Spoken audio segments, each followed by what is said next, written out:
Sounds good. We're good. All All right, right. welcome to CDC-FDA, the Center for Disease Consideration from Different Angles. We're starting here today with a little bit of the inner canon. Chapter 13, Treatment of the Mind and the Body. Huang Di asked, I have heard that in ancient times, when the sages treated, all they had to do was employ methods to guide and change the emotional and spiritual state of a person and redirect the energy flow. The sages utilized a method called Zhu Wo, prayer, ceremony, and shamanism, which healed all conditions. Today, however, when doctors treat a patient, they use herbs to treat the internal aspect and acupuncture to treat the exterior. Yet some conditions do not respond. Why is this? Chi Bo answered, in ancient times, people lived simply. They hunted, fished, and were with nature all day. When the weather heated up in summer, they retreated to cool places. When the weather cooled, they became active to fend off the cold. Internally, their emotions were calm and peaceful, and they were without excessive desires. Externally, they did not have the stress of today. They lived without greed and desire, close to nature. They maintained Jing Shen Ne Suo, or inner peace and concentration of the mind and spirit. This prevented the pathogens from invading. Therefore, they did not need herbs to treat their internal state, nor did they need acupuncture to treat the exterior. When they did contract disease, they simply guided properly the emotions and spirit and redirected the energy flow, using the method of Zhu Wo to heal the condition. So let's take a moment here. We can all feel just a little bit of that wherever we are in this moment. We can be standing up, we can be seated, we can be lying down, anywhere we are. For me, I've got my feet on the floor here, and I'm feeling the crown of my head extend up to the heavens as I breathe out through my mouth like a horse, letting it all out. And 2 more times I breathe into the nose and out through the mouth like a lion this time.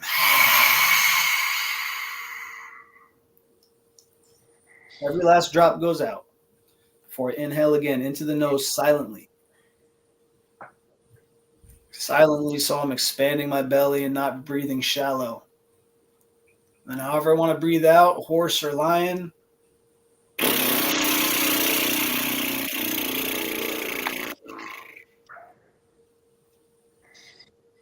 Letting every last drop go out before we inhale again.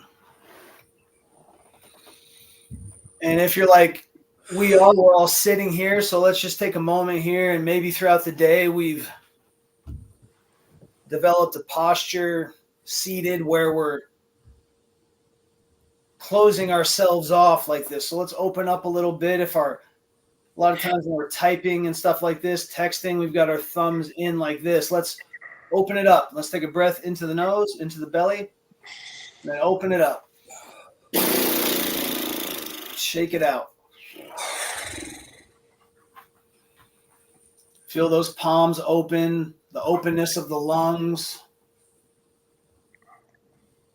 And now let's bring our attention down to our feet and notice if maybe we've been holding our foot just a little bit up like that all day. Maybe we've been pulling our toes up and stuff like that throughout the day and stressing all these muscles out, holding tension there more than we need to. And maybe it's even going all the way up and pulling our hips, our pelvis a little forward. This is very common. Let's relax all that too, breathing into the nose and out through the mouth.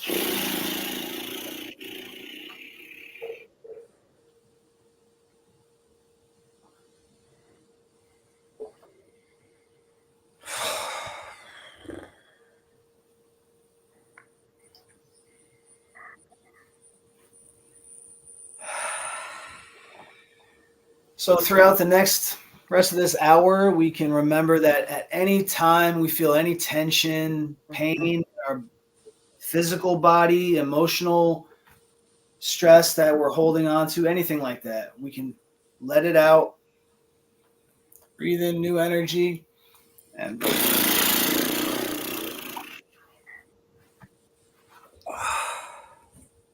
bring back movement where there was stagnation.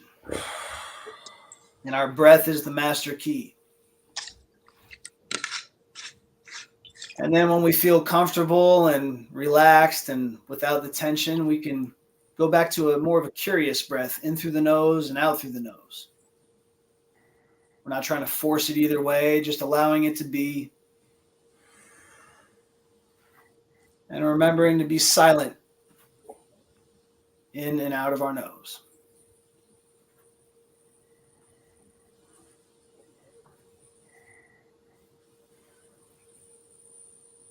All right. Well, that segment was brought to you by the element of water. We are still in the season of water right now. Winter corresponds with the water elements, and it's a time of storage, a time of resting and taking the path of least resistance and allowing things to die. Understanding that spring is right around the corner and water creates wood. We can breathe in wisdom, breathe out any fear.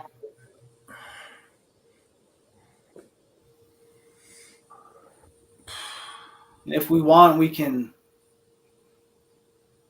even take our hands here and we can encourage that flow of energy with our physical body, our hands here. Let's take our hands down to our feet and we can make energetic claws like this. You see, I've got my claws coming out and I'm coming down to my feet here and I'm going to scrape up the insides of my legs, come up to my belly button and go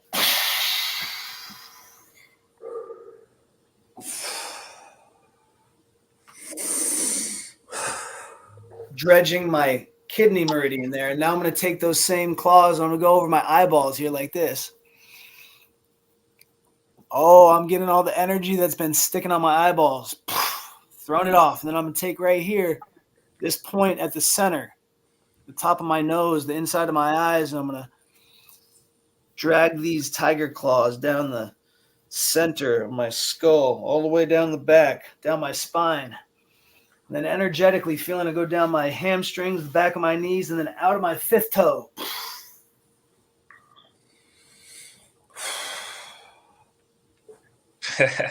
Keeping that energy flowing, keeping the energy moving, because stagnation is disease. So here in this winter season, we are bringing our attention to our kidneys and our urinary bladder. And all of this has been brought to us by the element of water. With that being said, we're now going to continue on with the show. We are beginning our first episode of the Center for Disease Consideration from different angles. And it's actually dis-ease consideration with the hyphen in there. Maybe we can talk about that. I'm really excited because discernment, we've been doing this for a couple months maybe and getting things going, and now we're finally here and we've got a really brilliant guest that I've been really impressed with the content that you're putting out. His name is Romo Ramses. And my friend, will you please just tell us about you?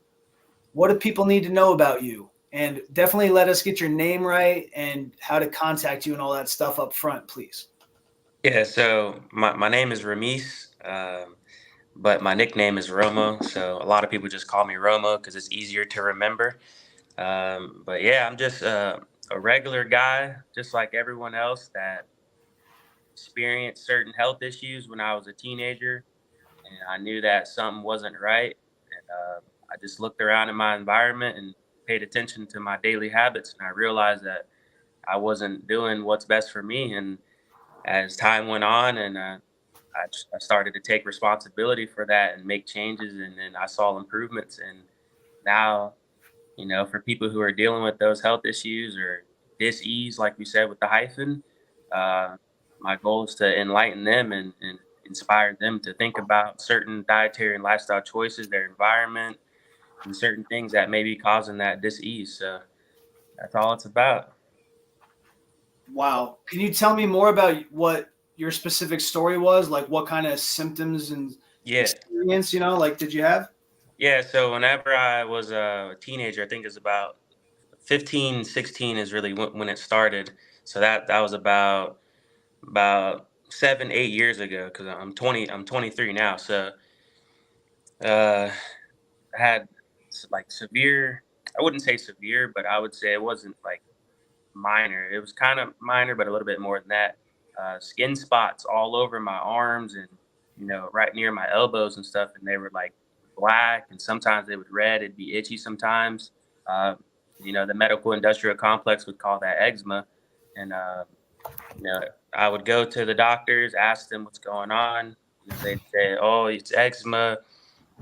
We need to give you this ointment cream, these steroids to suppress it." And I just knew that that wasn't right. So that was one issue. So basically, eczema, that was one issue. Another issue too, that which is very weird. Um, I would be drinking soda, man, and shortly after I'd get done drinking soda, I would just be, sitting down, chilling, watching TV or something, or on my phone, and out of nowhere or something, like I would get these weird feelings where I'd get angry for like no reason. Like literally, I just feel angry for no reason. I'm like, man, why do I feel like that? Like nothing bad has happened. I'm not mad at anything, or no one did nothing to me. So why do I feel like this? And then I was like, it has to be the soda, man. It's like the only variable. I mean, like what else? And stopped drinking soda after that, man, and that feeling never came back. It was weird. So, yeah, man, and that was another thing too. Another thing, thinning. What was that? What do you think it was in the soda? Man, I'm not sure because I used to drink like Sprite and Mountain Dew and many different sodas. There's no telling what it could have been. I don't even know. There's so many different ingredients in them. Right. Possibly could have been the dyes, maybe. Right. And Yeah. those have the least dyes too, like Sprite. Yes. Yeah, Sprite. I don't think Sprite has any dyes. But some of the other sodas do. I know that the ones that are like red and blue and all that. Obviously, theirs have Yeah. dyes. Mountain Dew, they have dyes in theirs. So Yeah. yeah, it possibly could have been the dyes. Could have been certain acids and preservatives they have in there. I I have no think idea, but yeah, Mountain Dew probably has a little extra caffeine. yeah, that too synthetic caffeine, which is made from urea, ammonia, and other known toxins like Synthetic. Yep. chloroform. So yeah, and I just eliminated that, and they never came back. And then my hair used to be like super thin. I used to have thinning of my hair, vision problems. I went to the dentist and had to get an eye exam and all that, and I got glasses for it. So yeah, man, I've dealt with some people would say minor, but it's at the end of the day, it's still a form of disease. So yep. Do you wear glasses? No, no, no glasses. Nope. I'm But you I'm wear, sup- I'm supposed to, like, according to an eye doctor or something like that. They would tell me, hey man, you need to wear the glasses. Your vision's gonna get worse if you don't. But I just don't buy it. I don't buy that story. and you saw quote results soon after quitting soda. Yeah, some of them. Yeah, uh, soda wasn't the only thing I quit. For all of them, I made a decision to quit like candy. I used to eat a lot of Lifesaver gummies, Skittles, Reese's cups. I used to eat pretty much everything. M&Ms. I used to love the peanut M&Ms, the one with the peanuts in them. Yeah, man, I used to eat it all, and I had to just stop that, man. I didn't even, and that was before I even like researched a lot of this stuff and knew about the dangers of like the ingredients in them and stuff like that. it's like something intuitively, like I got the message from the source or something, man, that told me that, yeah, man, these are the factors that are contributing to the problems. Yeah, so besides what you mentioned with food colorings, etc., carbonation. Carbonation makes us acidic. And of Yep. course, drinking these sodas also dehydrates us. It's the opposite. Obviously, quote caffeine, and you know why I'm saying quote caffeine. Yeah, We yeah. don't even, it hasn't been proven, all these things. And so you got a lot going on, and it just reminded me that this stuff could possibly been also affecting your liver, because when you become angry and agitated at things, a lot of times, and this is in the dictionaries and stuff, it's called being liverish, and you're toxic. We all are, but some of us especially so. And if our liver's especially toxic, you're going to be an ornery bastard. Yep. 100%, man. Yeah. All right, so you got through all that. I have a question. Yeah. Since we just used the word toxic for the first time, I think Hmm. this is such a buzzword around, and it's a good word to get into because we need to understand what toxic means. What do we mean by a toxic liver? So what we mean by toxic liver is basically the liver is what processes all chemicals, all substances that come into the body. So when we talk about toxic liver, your liver is going to have to be able to filter out these toxins. But if your liver is not in a state of ease and it's not functioning properly, it's not going to filter out those toxins the way it needs to do. So those Right. toxins are going to accumulate in your body. They're not going to be eliminated like they're supposed to, and your body's not going to function at an optimal state, and that can lead to whatever we associate it with: anger, um, anything else, any other symptom that we want to call it. Okay, this is good. I'm glad that we are getting into this and discern. I'll definitely let you get in your 2 cents too, because I want to hear what you have to say. Is there anything you want to add to that, discern? That's pretty much it. The liver is a huge organ, and it not only tries to clean us out, but it breaks things down into other breakdown products of these chemicals, which are also harmful, and then it tries to get rid of them. Mhm. When we build up toxicity, it's usually the liver that's really an issue, and so we want to get rid of that stuff and help the liver out. And I know I have ways to do it. Romo probably has ways to do it, and Doc Smith has different ways to do it. And what's amazing is all of our ways can work. 100%. So the thing I want to add, and for everyone to understand, and this is huge, guys. It's so huge because it's the chemist people will be like, well, the liver is actually, that's what it does. It processes that stuff. Nope. This is what they'll say. Sure. Say it processes it, no problem. They'll say, yeah, you can take that chemical and put it in your body, and the liver breaks it down, and it goes out, and that toxin is gone. And the liver has, they'll say that the liver has done its job and that it's gone. Now, here's what I'll tell you is that you said that over time the toxins will build up when the liver becomes dysfunctional and the liver doesn't have ease anymore. Now you're onto something, because the toxic factor is part of it. And it might really only be a small part, guys, seriously. Because if we are able to maintain ease, I know what you're gonna say. Yeah. if we're able to maintain our ease, what's going to harm me? I'm God. I am God's child. I am a fragment of this whole thing. Like, there's nothing, you know what I mean? That doesn't mean that I can jump into a volcano and be okay. Yeah.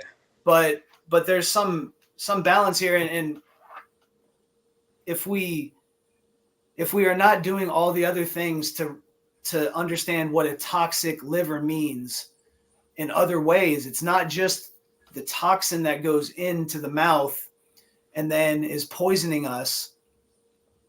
It's the state and the condition of day after day giving ourselves things that it's like giving your liver overtime work day after day after day.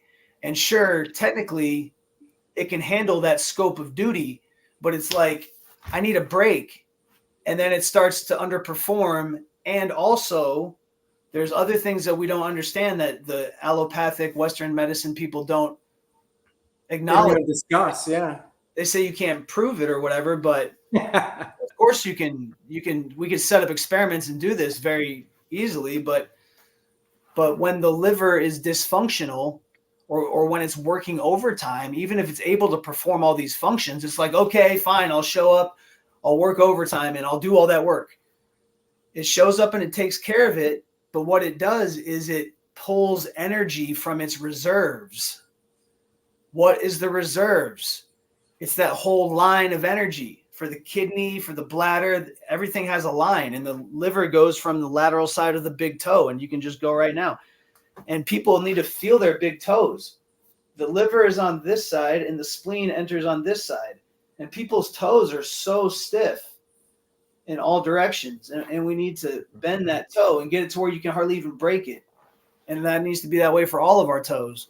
And then the energy is flowing better, and that needs, when we do that, it's going to be mirrored all the way up, and do all the other things to mirror it all the way up, right? Our whole posture, we want to keep it good. So the point is, the liver is working overtime. When I used to drink alcohol, I'd wake up in the morning, and when I stopped drinking alcohol, I realized how much pain my hips were in, and how my liver was pulling energy from all these muscles that are here, and everything that's on the line there, along with the gallbladder, which is related to the liver. It's the yang to the yin of the liver. And so the long story short is that a toxic state is when there's stagnation and dysfunction. That's toxic. And it doesn't matter if there's a toxin that a chemist will identify or whatever. It's energetic. It's the mouth looking like it's all tense and not letting go of the air. You know what I mean? Like when we breathe out, like it's every little thing is mirrored. You know what I mean? So the emotional state, the posture, all of it will mirror dysfunction and toxicity. And our master key for letting that go and managing that, self-regulating, it's our breath. And then out. That's detox. That's the best detox. Because when I let every single drop of my exhale out, I've released all my tension. And I can feel the movement too. And I'm detoxing all that tension. So it's huge that we eat well. Because if we give ourselves things that put our organs on overtime, they're going to pull all that energy that they need to. And we're going to wake up like, dang, I must have slept on my neck wrong. No, you didn't sleep on it wrong. You slept on it the same way you normally do, but you ate donuts before bed. And you didn't realize that everything has a high tide and a low tide. Everything has a high tide and a low tide. Your liver has a high tide. And that's when it's about to do all its big work. That's its main part of its day. And it happens to be 1 o'clock to 3 o'clock in the morning. So people, when they drink, when they do something that's not right before bed, usually they'll wake up between that time and they're like, oh, what's going on here? Yeah, your liver just woke you up because it's ringing a 3-alarm fire saying, I need all hands on deck. And you're feeling it. You're literally like feeling it. And you wake up. So someone asked me, one person I've been working with who might be watching this right now, she asked what to do when you wake up like that and you can't go back to sleep. It definitely depends on if you ate something bad before bed or if you're just waking up, because it's a pattern.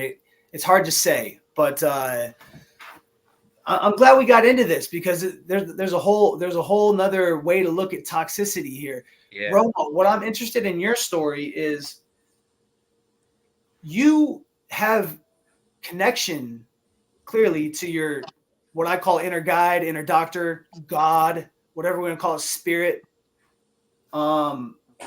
You at a young age, I mean, wow. Yeah.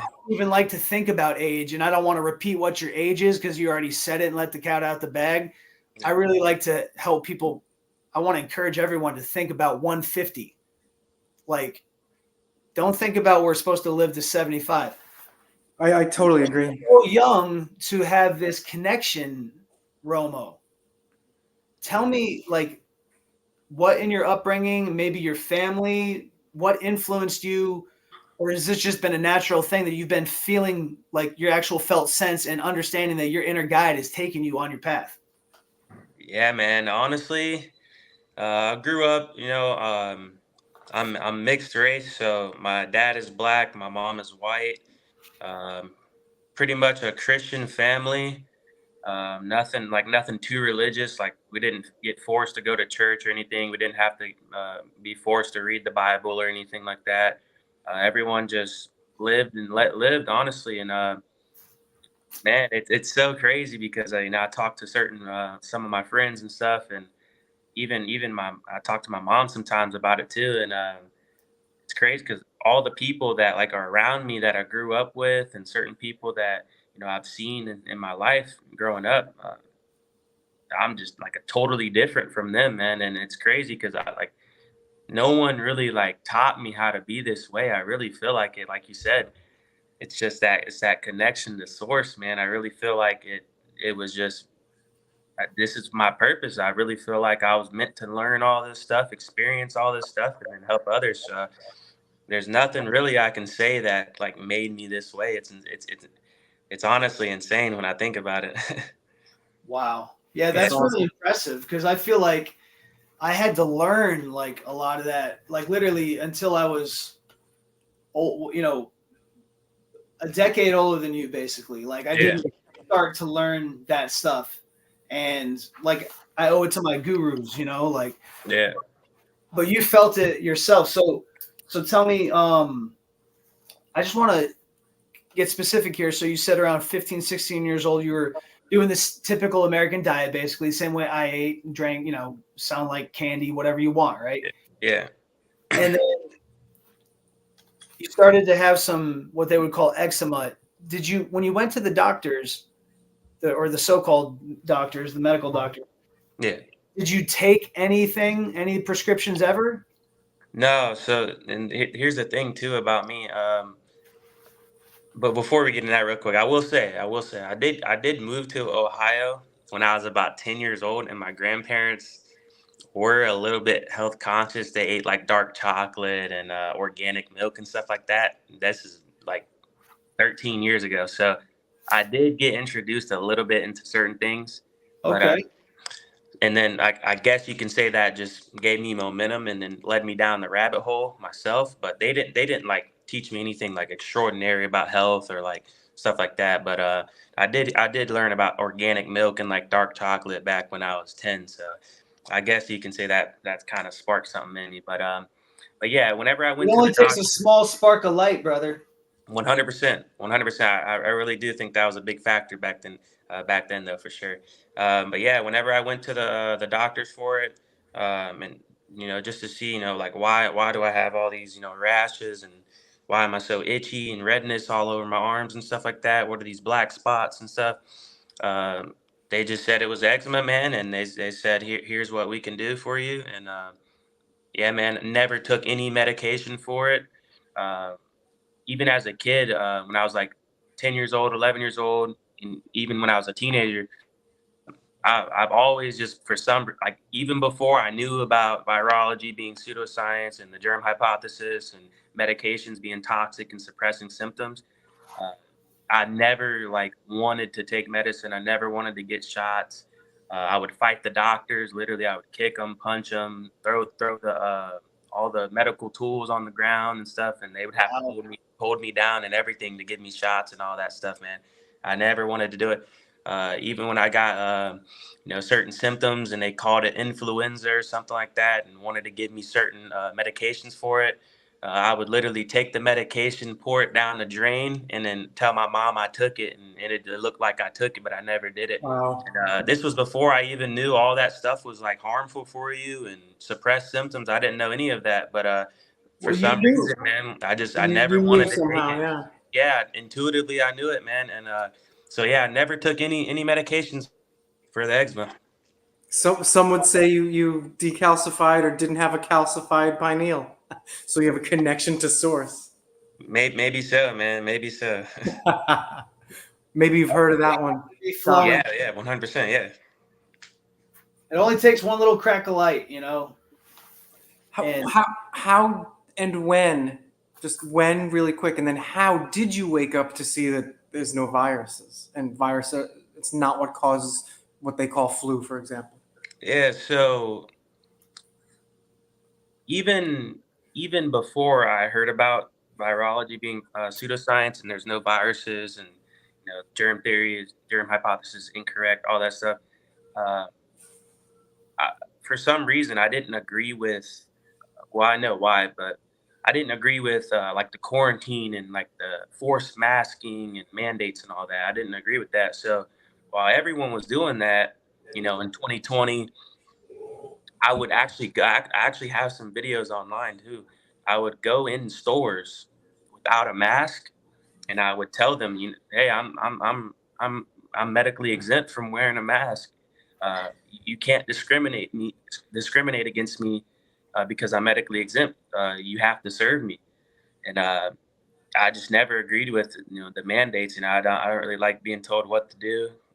I don't really like being forced to do anything. And then after that, online, I started seeing other people do the same thing, and they were talking about your rights and common law, and you know how you have freedom to not wear a mask and not get vaccinated and travel freely and all that stuff. And then I guess as that content kept going and going, and then I think it was. Man, I'm trying to think about who the first person I heard say that viruses don't exist.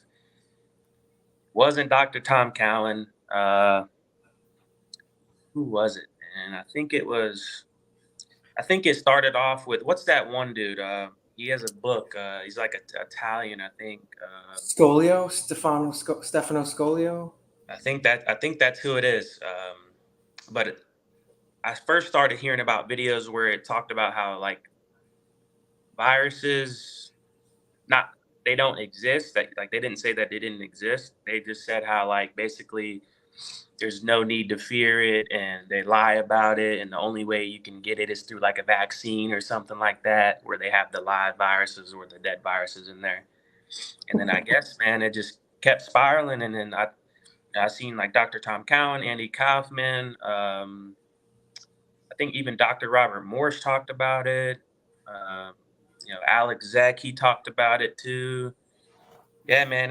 I don't remember exactly who the first person I heard it from, but yeah, it was like early. I think it was late 2019 or early 2020 when I first heard about that, and so it's been like 4 years. That's right. it's pretty mind blowing, isn't it? Once you realize that they've literally scapegoated some BS for something that's like so obviously caused by all these other factors right in front of our face. 100%, man. It's clear as day, man. It's clear as day what the potential causes of all these symptoms are. It's clear as day. Right? And it's not just one cause. That's the thing too. Like Exactly. a lot of people are so fixated on one thing, and it's not just one thing, man. There's many different factors that can cause all these same symptoms that they're blaming on a virus. Exactly. What do you so tell me like what what in terms of what is source Hmm. guiding you in terms of what you're doing in the world, like as you're facing the sun looking forward, you know what I mean, even though you're still centered, you know what I mean, and you're just finding out your plan one day at a time, right? But what is it? What does it feel like to you? What are you here for? What do you do with people specifically, I guess, is one question I have. Yeah. So, like I said earlier, learning what I've learned, experiencing what I've experienced, I believe that it's my duty to help people out that are dealing with the same thing, or potentially may deal with the same thing. And with all the information I know, I feel like it'd be wrong to keep it to myself and hold that from the world. So yeah, man, that's my goal. My goal is to reach as many people as possible. There's no set number on it. You know, some people say millions and hundred thousands, thousands of people. There's no number on it for me, man. It's whoever sees it, whoever my content reaches, and that's it, man. I want to help people change their mindset, change their perspectives on health and dis-ease. Uh, Good.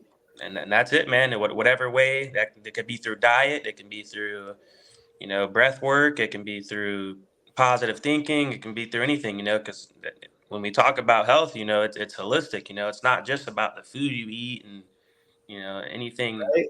There's no It's one. everything, man. Yeah. Love it. So you're mainly, you put out great content. I love like when you go into the stores and you're like, look at this aisle. You know what I mean? So you're mainly trying to put out content like in 2024. Now, what part of the country are you in? I mean, I don't know if you mind if we talk about where you are. Or Yeah, it's fine. Yeah, I'm you in. put it on your account, right? Yeah, I'm in Florida. I'm in Florida. Yep, Central Florida. I mean, Florida's, man, I never thought I'd be jealous of people living in Florida. I'm from the East Coast, and I always liked going to Florida in the wintertime, but never wanted to live there. But man, it seems like it's awesome there these days. What's it like out there? Yeah, man, it's pretty awesome. Obviously that's going to be personal, and that's going to depend on where you Right. live at. But the area I live at, man, it's amazing, man. It's beautiful. We got community parks. We got like exercise outdoors. We got beautiful stores. They make sure no trash is on the side of the road and stuff like that, because it's mainly it's like basically right next to a retirement place. So a bunch of people from all over the state come here and they want to retire here and play golf all day and stuff like that. So they make sure that it's a good environment. So for me personally, I love it. And then other parts, not too far, maybe an hour or two away, you got nice beaches, nice springs and stuff like that. Beautiful nature. Yeah, man. Nice. The weather's good. Here, and it's supposed to be wintertime. But still got like Oh man, 70, 80-degree weather, so it's good. I love Florida. I mean, I wasn't talking down on Florida. I was only saying what I was meaning is the freaking summer heat. I can't handle it. I Yeah. can't handle the humidity. If I'm in Florida, I'm just driving north until it gets cool again. Yeah, man. Yeah, I mean the heat's pretty crazy sometimes. Ooh. But But it's you know, beautiful there. yeah, I'm used to it because the more sun you get, you kind of build a tolerance to it, and your body can, You get used to it. yeah, your body can get more used to it. People who aren't used to the hot sun, I don't recommend them to come to Florida and just think that they're gonna be tanning every day and stuff like that. You'll easily get sunburned. Oh yeah, yeah. But this is a great time of year to go out there. So like, it 100%. seems like in that kind of community you're in, there's gonna be a bunch of people that would probably be like, wanting help with their health. Older folks and stuff like that. So 100%, man. There's actually a conference. I think it's this Friday. This Friday here where I'm at and where I live at. People from I think all over the world are coming there to talk about like vaccines and stuff like that, and at like a community whoa. building. Yeah, man. You mean like to talk about skeptically talk about vaccines and all Yeah, that? yeah. To raise awareness on like vaccine injuries and the truth about the not the as deep as we're gonna get, but they're gonna talk about like the harmful effects of vaccines and how the CDC and government and all them lied and all that. Yeah, yep. Wow. Well, that's good stuff. That makes me want to. I wish I could. I wish I could be out there and check that out. Maybe it'll be online or something. Yeah, But probably. Yeah, probably. so the purpose of this live stream is we're kind of just in the studio right now. We're kind of kicking it, getting to know each other, and exchanging ideas, and where we feel like we're being led, and all that. And for me, I've been feeling like those who are still debating all this stuff, and you know what? I'm done. And I'm here to help people who are open in their heart, mind. And there's so much good stuff out there that once people have that little crack of light, the ripple effect, there's no reason to waste time debating or anything or arguing. So I want to create, I like how you said content, like reach as many people as you can. I feel like using the internet, it's got its pluses and minuses, right? And at any point, this thing could be pulled out from under us, first of all. Second of all, it's bad for my eyes looking at the screen, bad for the posture, all this stuff. Like, wouldn't it be so nice if we were actually like out together in nature, the three of us, right? With like, there's 26 people watching this right now.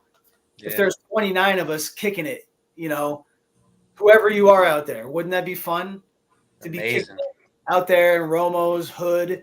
They do a festival. We'll get everybody together, and along with a bunch of old people, they'll pay a little higher price on the tickets. Maybe we have a young, there'll be a discount for the people who follow us on X, right?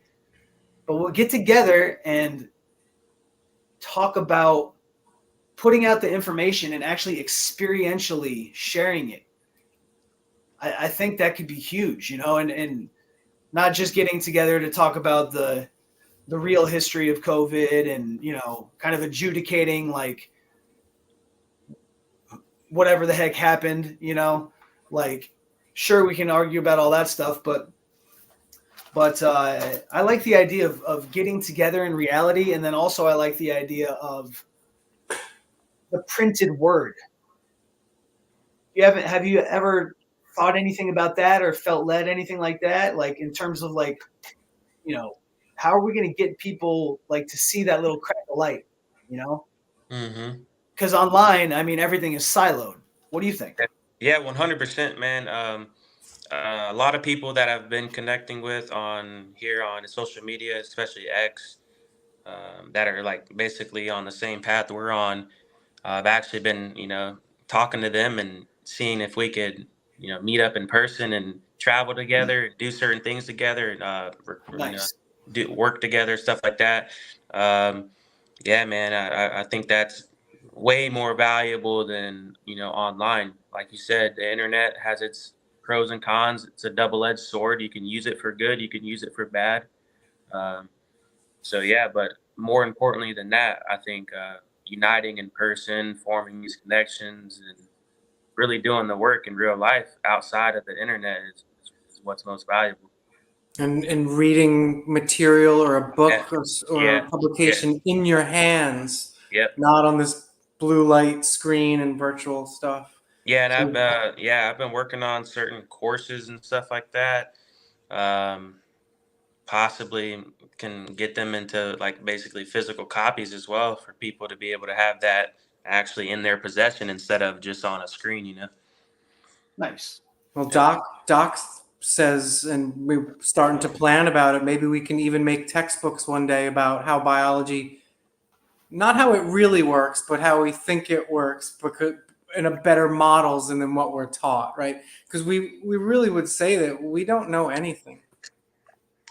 We don't know a single thing about the human body. The only thing that we know of is what we can see and affect, but we don't really have an explanation about why that effect happens or why that phenomenon happens. So yeah, man, biology is it's not a field that where they know everything. Nope.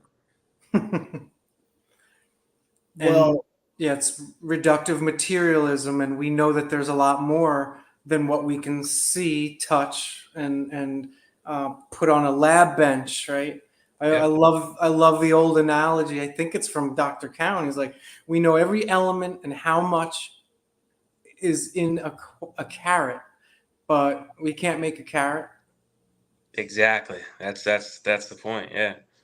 But So there we're has to be something missing that we know that we're not discovering or taking into consideration, or and I've actually come to the conclusion through a lot of research and deep thought.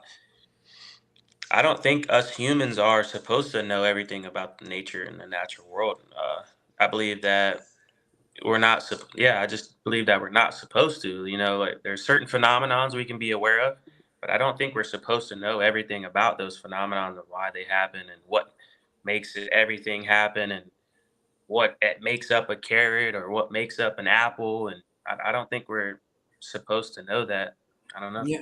So yeah, Christians would say that the Bible tells us that if there's a supreme being, of course you're never going to comprehend the things he does, and so at some point you might say, okay, what matters then? What should we be doing? Exactly. That's what we should focus on. Just that's it. You don't have to know what makes up an apple, to know that apples can grow and you can plant them and eat them and they can benefit your body. But And that an apple a day keeps the medical doctor away. yeah, and people in the science field, they may not be happy with that response. Oh, absolutely. Oh, I need to know everything. I need to know what's happening. Exactly. You That's don't need to huge. know, man.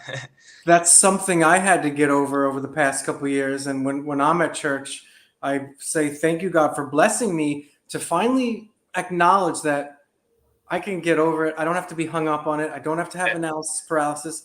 And I'm not meant to know everything. And it doesn't matter. Exactly. So, because there's happiness, light, and love out there that matters. 100%. And when you come to that realization, man, it's liberating, man. It takes a lot off your shoulders and Huge. takes so much off your chest, man. That's an excellent point. Doc loves hearing us talk about that. I know it. It's hilarious. That is, again, I'm hearing it as beautiful.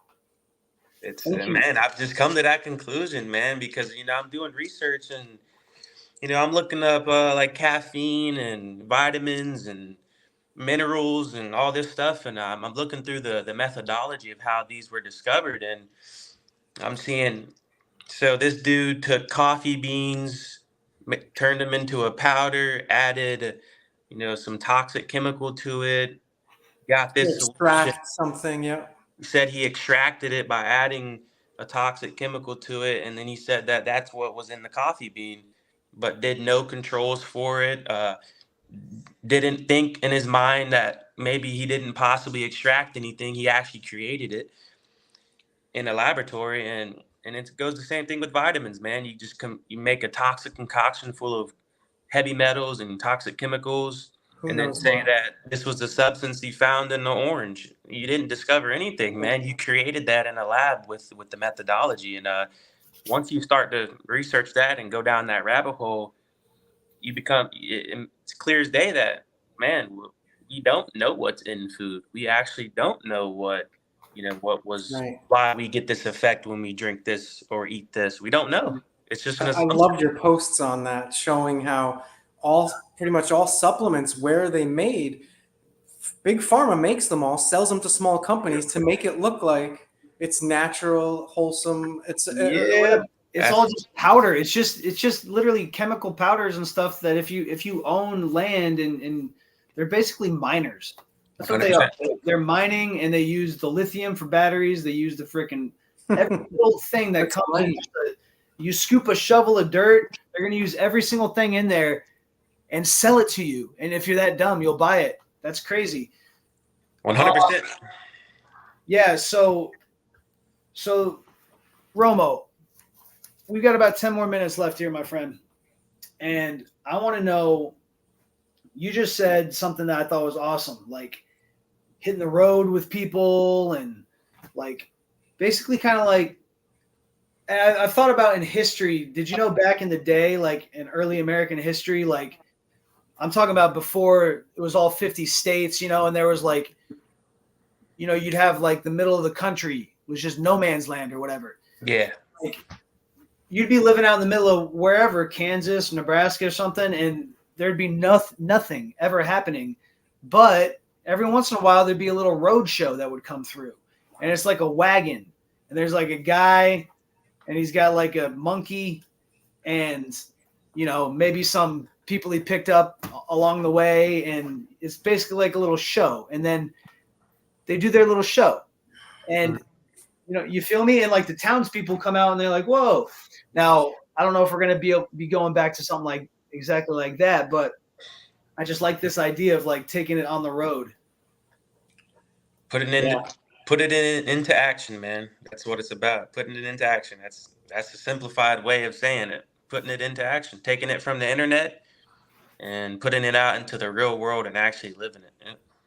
So how about, okay, so here's how I go. Flow state, Miami, Florida, January 1st.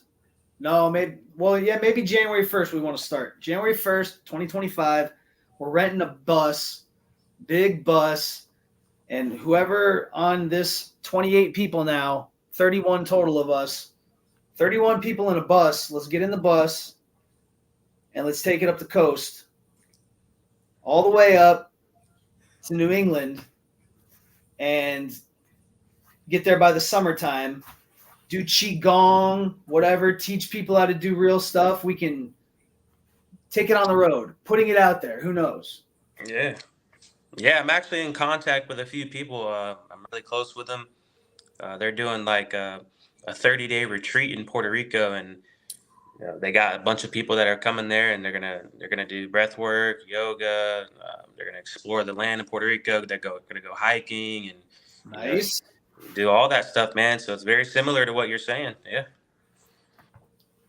Well, I envision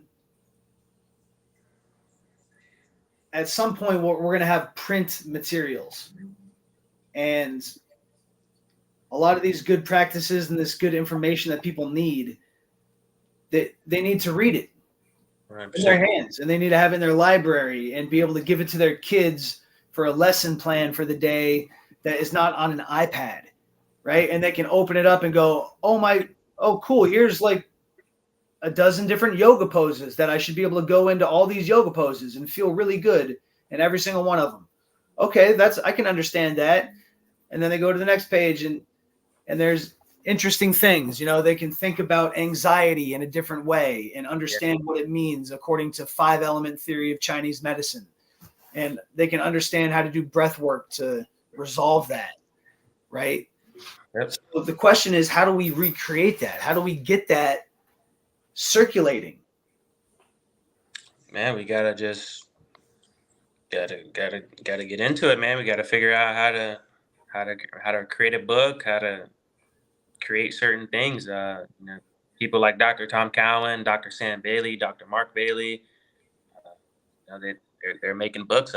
Daniel Roitas, he has a book coming out. It's all physical copies, man. We got to figure out how they do it and put it into action. I like what the Bailey's new book. I actually already got that. It's going to be here in a couple days, I think. Yeah, the final pandemic. So here's something I was thinking about doing. Okay, for CDC-FDA live stream. Read that book. I'll just read that book on live stream. And I was thinking about reading it. There's a library down here, and I could just set up in front of the library and like set up a thing with the book. You know what I mean? Like the name of the book, who authored it, and everything. And I'll sit there and literally read it over the microphone until I'm done. And stream it. And then also people walking by can see what that book is. And they're like, hear this. When you hear this stuff, you're going to be like, what? What's going on here? Yeah, man. That's one way to market it.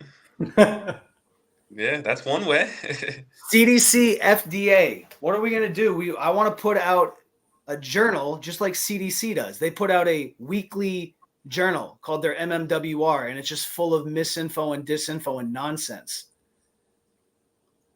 So I envision like a quarterly journal. Weekly is too often. A quarterly journal that has like really good information in there. And then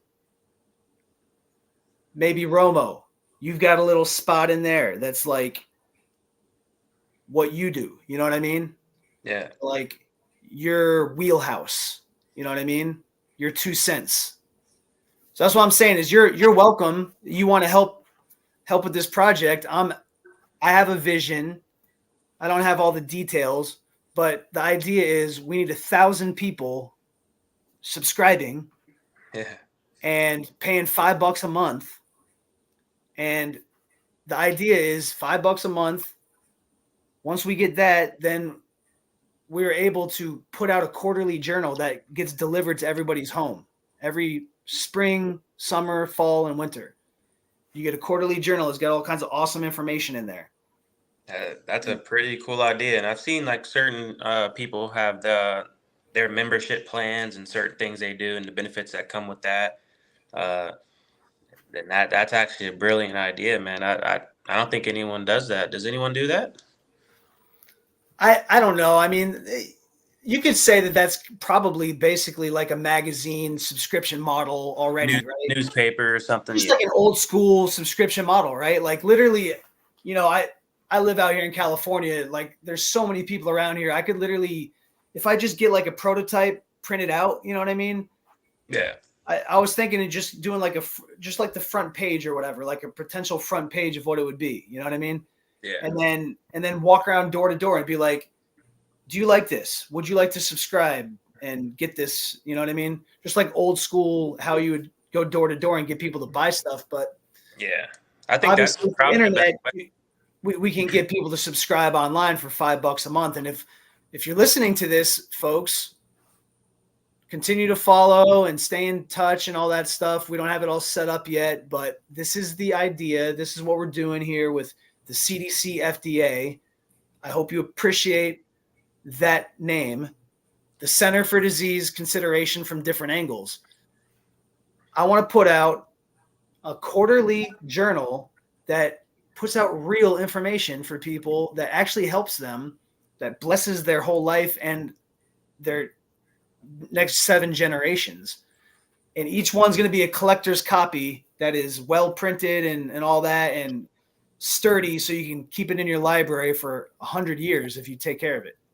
And one of the keys here is also that we're not selling supplements, right? We're not selling things, but really showing people how We're showing people how you don't need them. What we can do, right? How you can kind of heal yourself, and that healing is really free.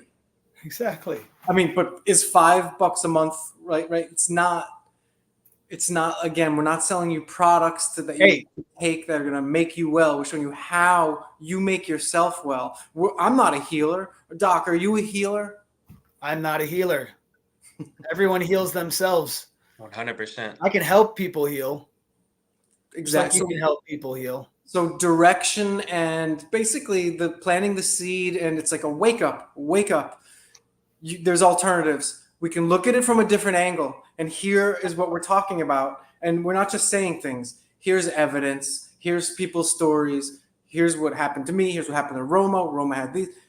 Doc had issues when he was younger. And here's how we cleared them up. Anyone can do it themselves without paying tons of money to a guy with a degree of indoctrination. 100%. That's what separates something valuable and something that's changing lives versus a grift. You know, that grifting is just scamming. You know, that's where you're not providing the value you're saying you're doing, or your product doesn't provide the value you market it as. But when it comes to something like this, where you're paying for the basically be led in the right direction, you're paying for the knowledge, and then you just put the knowledge into action. There's no grift in that. That's not a scam. That's real life revolutionary stuff right there. Thank you, brother. So that's our plan. To be clear, there's nothing I'm hiding from anybody behind a paywall. Like I'll tell you, anyone can contact me, please. If you're feeling disease, pain, there's no charge. I'm happy to help. And if you're able to put some money in the till, donate at some point later in your life, that's great. There'll be a link to do that or something at some point. But the $5 a month is literally because I want to print something real, and that costs money. It's not going into our pocket. It's going to the print to your house, and that costs money. And I want to have people design beautiful illustrations that go in there that last forever, blowing your mind and impress your children with a wisdom that never leaves them. So that will not cost very much money, but it'll cost $5 a month. And $5 a month, once that comes online, I encourage everyone to please join up and help us get to the point where we have 1,000 people on board getting real information. And then I think, who knows? God's got the plan, but maybe at some point, my friend Romo, we're at the end of our hour here, so we're gonna have to conclude this now. But I'm here in California. Romo, you're in Miami. My friend Discern, you're up northeast, correct? Yeah, New So England. we've got a nice little triangle kind of covering the whole country here. Yeah. And if CDC-FDA takes off, our little live stream here becomes a productive studio where we can create this idea, put it into reality, and create a journal that becomes real. Then maybe we'll take a tour one of these days, guys. Okay? Yeah. And then it goes monthly also. You never know how we could build it up. But Yeah. I did want to ask if Romo could just tell us about his website and where people can reach him, etc. So Before we get off, please, yes. Yeah, so if anyone wants to reach me, you can reach me on X at Ramesh Sanders. It's a little bit difficult if you don't know how to spell my name, stuff like that. But you can go to my website, cognizantminds.org. There's a contact form on there, so if you need to reach out to me that way, you can do that as well. Instagram, same thing, cognizant.minds. TikTok, cognizant.minds. Yeah, and anytime you guys need any help, I'm here for you. Awesome. beautiful. Thank you so much. It's been great getting to know you a bit. And Yeah. I feel like this is just the tip of the iceberg. I'm impressed with you, your heart, your connection to whatever you want to call it, right? Nature, you feel it. So It's impressive. I didn't wake up till, let's just say, 4 years ago to a lot of things we just talked about. I'm pretty much 50. Yeah, it's crazy, man. Yeah. hey, let's do this again soon, guys. Okay. All right, man. Yeah, we'd right. love to have you on again sometime. I appreciate the invite. It was good talking to you guys. I hope good everyone talking in to the you. chat that viewed this got some value out of it and Amen. learned a lot from it and had just good vibes. Amen. And real quick, it's cognizantminds.org. Yes. I love that website. I'm going to check it out right now. All right. Cool. Awesome. All right. Thank you, Ramesh. See you. Be well. Love and light. All right. Love and light. Love it. Healing is free.